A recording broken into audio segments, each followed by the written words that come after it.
Hər birimizin həyatında heyranlıq duyduğu insanlar var.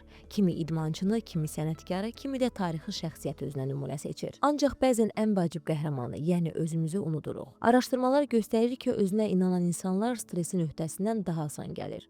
Onların narahatlıq səviyyəsi daha aşağı, motivasiyası isə daha yüksək olur. Öz həyatının qəhrəmanı olmaq təkcə yüksək əhval-ruhiyyə demək deyil. Mütəxəssislərin fikrincə insan özünə dəyər verdikcə sağlam qidalanmağa, kifayət qədər yatmağa, idman etməyə və zərərli vərdişlərdən uzaq durmağa daha çox diqqət yetirir. Güclü psixoloji vəziyyət sağlam həyat tərzinin əsas şərtlərindən biridir. Əsl qəhrəmanlıq isə hər gün atılan kiçik addımlarla başlayır. Yarımçıq qalan işi başa çatdırmaq, yeni bacarıq öyrənmək, çətinliklərdən qaçmamaq, səhvini qəbul edib yenidən cəhd göstərmək.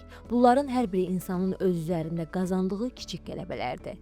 Belə bir deyim var, ən böyük güc özünü məğlub etməkdir. İnsan hər gün dünənkindən bir qədər yaxşı olmağa çalışırsa, artıq öz həyatının qəhrəmanına çevrilir. Bəlkə də bugün başqalarının qəhrəmanını axtarmaq əvəzinə özümüzə bir sual verməyin vaxtıdır. Mən bugün öz həyatım üçün hansı qəhrəmanlığı etdim?